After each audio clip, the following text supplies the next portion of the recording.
and I can boil it down to one statement: the right tool for the job.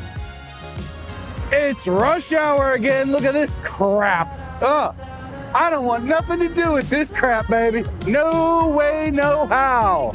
Welcome back to the channel, my friends. I was gonna start out with a mildly inappropriate joke about batteries, but I saw this crap and was like, no, this makes a far more interesting hook, doesn't it? No, it really doesn't, but it's what I wanted to do. Put my signal on, lane ends, follow all the laws. How you doing out there in YouTube land? Anyway, yeah, leave me a comment below. We are gonna talk batteries today. That doesn't look pretty. Geez, what is that? Woo, that's like a big dark cloud of doom and gloom. It's fine, we'll be fine. It's 83 degrees. I could use to get a little wet. Anyway, now that I've completely wasted the first minute with fluff, let's skip to a road where I can think about this.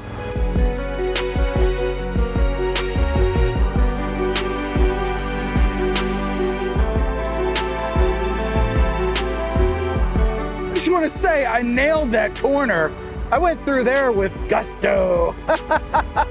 It's not about the speed, it is about the smoothness and comfortability. Comfort? Anyway, moving on.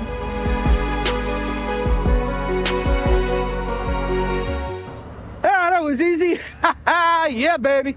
Oh, you know, we'll get to the batteries in just a second, but I gotta say, having a motorcycle makes taking the back roads so much nicer, so much easier when there's congestion on the main roads. Even if it takes longer, it's way more fun. More smiles per mile.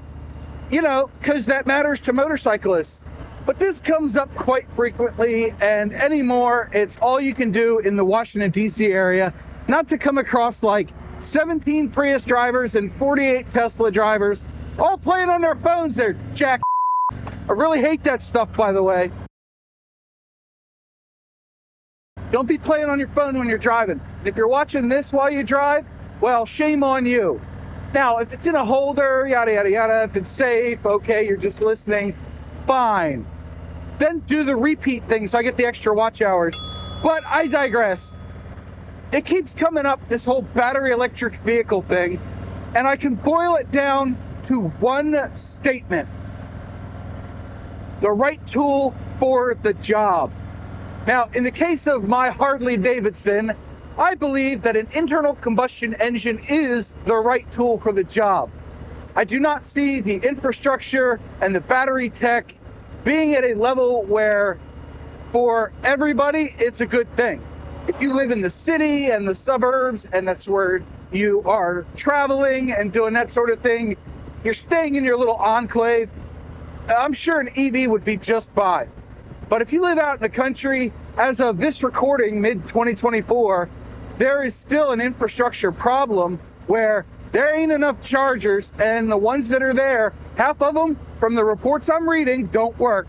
Or they're occupied by somebody and they've gone shopping for 17 hours.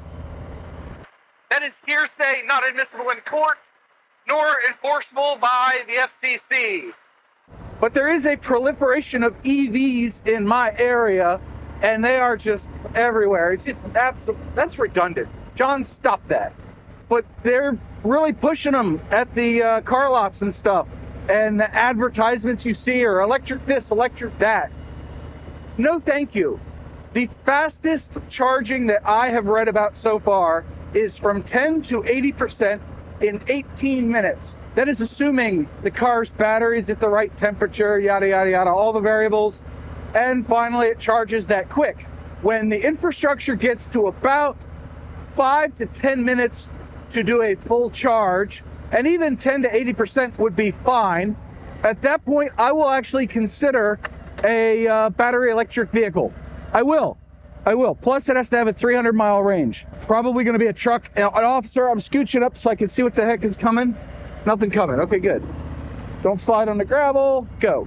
But it's just not there yet. And the trucks that are out there, they lose like half of their range when you're towing or hauling, and they lose half their range in the wintertime or something. Again, that's hearsay, but the range thing is not so much. They tested the range pretty good. Oh, hello, I hope everybody's okay. gonna scooch over, let them pass. Hey, this is the kind of thing you don't get if I'm sitting behind a desk. Yeah, so count your blessings. Also, we need coffee. Coffee, coffee, coffee, coffee, coffee. I am operatic motovlogger. Anyway, focus, John, focus. So you're probably wondering why I got on this tangent, and this was in my mind, because most of my videos are whatever's on John's mind and gnawing away at his cashew. That would be my brain. Yes, up in my cranium, technical term. But I recently went down the battery rabbit hole, and now we're gonna go to the antenna test range. Oh, good, you're turning too? Good. I don't know what gear I'm in. What gear am I in? First, okay. I forgot. Yeah, see? He's tooling along on an e-bike. That might be the right tool for the job.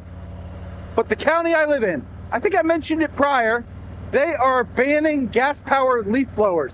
Of all the things in the world to ban, gas-powered leaf blowers, and it is a conundrum as to why. My assumption, you know what happens with assuming, is that a county council person decided that their neighbor who was getting up early and blowing the leaves was gonna get their hand smacked for that. Dun, dun, dun, dun, dun. So they have banned the sale of gas-powered blowers in the county starting July of 24, and July of 25, you can no longer use them. Doesn't matter where you're from, or if you're a resident or a commercial operator, you don't get to use that fancy backpack blower no more. Nope, you gotta go to electric. So I started looking into them, and I find that the runtime is crap. 26 minutes for a steel with the bigger battery. If you buy a backpack battery blower, ooh, that's hard to say. From steel, it's $2,000 with the battery. $2,000. Give me a flippin' break, people. Absolutely ridiculous. And the steel tools are about 2 to 3 times as expensive as their gas counterpart. Your buddy John, not a fan of that. So I was like, well, once you're in a brand's ecosystem, there you have it. Like GoPro with the 9, 10, 11, and 12 all uses the same battery, same media mod, yada, yada, yada. It's great. I can swap everything between cameras and I'm good to go. Well, the power tool people figured that out, and they are making power tools to do everything. I saw Adam Savage testing out a diamond-tipped cutting wheel, like a concrete saw from Husqvarna. Good brand, I guess. I'm a steel fanboy. What's your favorite power tool brand? Give me a comment below. And have you bought something that's electric for power tools other than a drill? Nobody wants to use a gas-powered drill in their home. But my story does have a happy ending, because I ended up buying a new power tool. Funny enough, I did not buy an electric blower. I bought an electric lawnmower, and I'm working on the most epic electric lawnmower review that I can come up with. So stay tuned. Like and subscribe for more. Boop the like button. Do all that fun YouTube crap. Don't. The only people watching this video are already subscribed, so thank you very much for spending your time watching my stupid video. Can I go? No, I got somebody in front of me. Looks like I'm gonna be here a minute. Hey, look at that. There's a Tesla behind me. Yeah. There's another Tesla right there. They're all over the place. I'm going. Wee-hoo! Oh, love it. Now, that's one thing you'll miss if you buy an EV is the sound. The sound of an internal combustion engine. Not to say that I'm entirely pleased with the sound of internal combustion engines, because there's a lot of people in my neighborhood that run this loud exhaust and they give me a headache. They really do. My tinnitus and everything acts up and I get a freaking headache and it sucks. So I'll be happy when everything's electric and quiet, right? Oh, concert hall.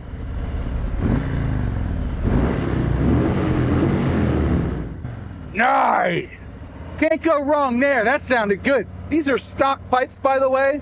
A huge fan of stock. Stock doesn't break as often, I think. I don't know. I'm an idiot. But I bought this mower, right? And my neighbor was like, is that your new mower? I was like, yeah. Was it really loud? And she was like, no. It was white noise in the background. I was like, that's awesome. I could even hear my phone through the in my pocket. My phone was in my pocket, and I could hear it dinging. My wife was messaging me on Facebook, and I'm like, I'm out mowing. She knows I'm out mowing. Why is she trying to bother me? But it was too funny. It was very quiet. I'm very impressed with it. This one is not corded, thank goodness. But the battery tech is finally there for power tools, where you have time to recharge and it's not a huge imposition. If you're a professional lawn service, you're hosed, because you got to carry either a generator or one of those Anchor power banks on your trailer to charge up your batteries so that you can keep working all day. And the batteries are so flippin' expensive. Holy shnikes. It's like $300-400 for a big battery. Yeah, the smaller ones are $200, but the one that came with my mower is like $350 or $400, I think, if you buy it by itself. And the mower wasn't even double that, so you're getting a tool for cheap. Now, I have had some power tools that are battery operated for a long time. My Ryobi string trimmer / edger. Yes, it has a kick dealie on it. It flips upright. It's got a little wheel on the guard, and it edges, and it does a great job of it. And I love it, but it's starting to die. So hence why I was looking into a whole ecosystem of tools. I go out and I mow with this thing, and I'm super impressed. It got my little postage stamp done, like lickety split, no problem, plenty of charge left. And I'm over here going, all right, I need some rain and some sun. I want my grass to grow twice as fast so I can test it out when it gets like really tall. Try to choke out the mower. Because my gas-powered mower is just, its life is ending. It's dying a slow and certain death, where I think the motor's finally dying on it, or the engine. I forget. I think it's electric motor and gas engine. Correct me in the comments below. But I'm not doing it to go green or anything like that. I'm picking the right tool for the job. And where I live currently is just such a postage stamp of a yard that having to maintain another small gas engine just absolutely drives me insane. So I'm gonna let this mower go. I'll sell it for $50 for parts or whatever, and somebody else can use it. It did spawn the lawnmower video, so we will have to play taps for that mower when I finally get rid of it. But now that we're this far in the video, that slightly inappropriate joke was I walked up to my neighbor and they asked about my new mower. And I said, look, let me just be honest, I'm not going green. I bought it to keep the kids that are mining the lithium employed. Oh, goodness, the looks I get and the quiet I got after that. It was great. They shut up and they stopped asking me about it. But I told them it did great.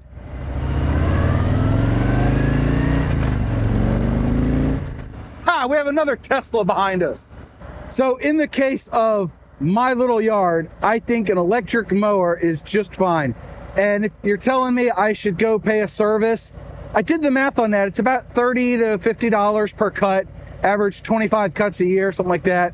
So you're looking at somewhere between $700 and $900, give or take, almost $1,000. So this mower costs less than that. And if I can get 2 years out of it, I have now saved money. And I know I'm going to be buying some other tools and they're all going to use the same batteries and yada yada. It's fine. Battery tech has gotten so much better that you can get 1,000 or 2,000 cycles, charge cycles, out of a battery before it's no longer usable. So I'm a huge proponent of that for this case, and I think it's going to work out pretty well. So what does this have to do with motorcycles? Well, a lot, because you've got some electric bikes out there now that have a 60 to 100 mile range, which is great for in the city, but not great for touring, like I don't do. But I carry a bunch of crap with me, which is why I have a touring bike. And I prefer to run on gas because it's so much easier. I can fill up, the infrastructure is there. And honestly, with my commute being mostly highway, it would soak up so much of that range just getting to work. I might not make it back. Here's some other touring bikes, all gas powered. What's up, fellas? Oh, I even got a wave from 2 out of the 3. Heck yeah, I'm a real biker boy. Look at me. Anyway, there's good and bad. It's the right tool for the job.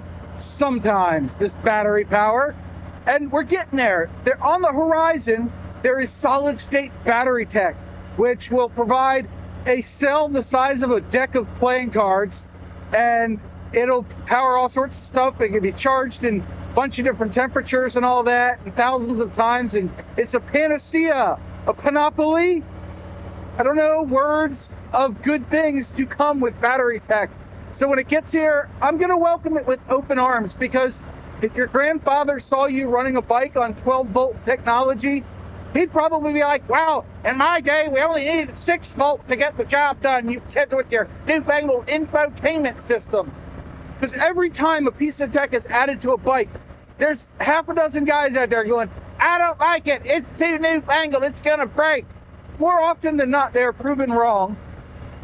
Case in point, the all-digital dashes that work fine. See, automotive stuff is generally hardened, not to military levels of hardening, but it's tested, so it's not the same stuff you get on your phone. It's like 5 years behind, but it's been tested in a multitude of environments with a multitude of variables and factors and all that played into it. So it's kind of, don't be afraid of it, but don't be an early adopter either. It's kind of my mentality. It's also why I generally don't buy first-year vehicles, because let them work out the bugs.